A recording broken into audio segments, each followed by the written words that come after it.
জামিন পাওয়ার পর আর সপ্তাহকাল জেলে থাকতে হবে না বলে জানিয়েছেন আইন উপদেষ্টা। সকালে সচিবালয়ে ভার্চুয়াল অনুষ্ঠানে দেশের ৮টি জেলায় বেল বন্ড সফটওয়্যারের উদ্বোধন শেষে একথা জানান তিনি। নতুন এই ডিজিটাল পদ্ধতিতে বিচারকের স্বাক্ষরের পর বেল বন্ড স্বয়ংক্রিয়ভাবে জেলখানায় পৌঁছে যাবে।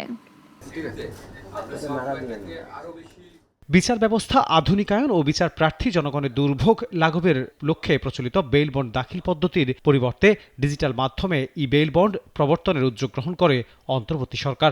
প্রথম ধাপে নারায়ণগঞ্জ জেলায় এই কার্যক্রম শুরু হয় গেল বছরের 15 অক্টোবর থেকে। এর ধারাবাহিকতায় সকালে সচিবালয় প্রান্ত থেকে মানিকগঞ্জ, বান্দরবন, মেহেরপুর সহ দেশের ৮ জেলায় ভার্চুয়ালে বেইল বন্ড কার্যক্রম উদ্বোধন করেন আইন উপদেষ্টা। এই সময় আগামী 6 মাসের মধ্যে সারা দেশে জামিননামা চালু করা হবে জানিয়ে উপদেষ্টা বলেন, নির্বাচনের আগে অন্তর্বর্তী সরকার আরও কয়েকটি জেলায় বেইল বন্ড উদ্বোধন করবেন। কয়েক ঘন্টা থেকে কয়েকদিন লাগতো, আমাদের জেলা সাহেব বলেছেন। টাকা খরচ হতো, মানুষের ভোগান্তি হতো। মানে একজন জামিন পেয়ে গেছে, তারপর উনি কেন জেলে আছে?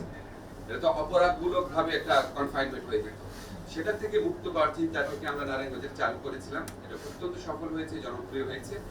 বেইল বন্ডের মাধ্যমে দুর্নীতি বন্ধ হয়ে মানুষের ভোগান্তি কমবে বলেও জানান ডক্টর আসিফ নজরুল। আমরা আশা করছি এতে করে শুধু মানুষের ভোগান্তি হ্রাস পাবে বা দুর্নীতি বন্ধ হবে সেটা না, এটাতে কাজের এফিসিয়েন্সিও বাড়বে এবং স্বচ্ছতা বাড়বে, জবাবদিহিতা বাড়বে। কারণ কে কয়টার সময় সাইন করছে, এই যে প্রক্রিয়ায় যে আদালত থেকে জামিন মঞ্জুর হওয়ার পর জেলখানা থেকে বের হওয়া পর্যন্ত অনেকগুলো ব্যক্তির সিগনেচার লাগে।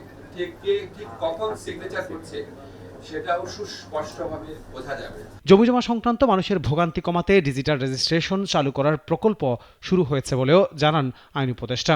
এর আওতায় জমিজমা সংক্রান্ত ফৌজদারি মামলাও অনলাইনে করা হবে। আনোয়ার হোসেন, নাগরিক, ঢাকা।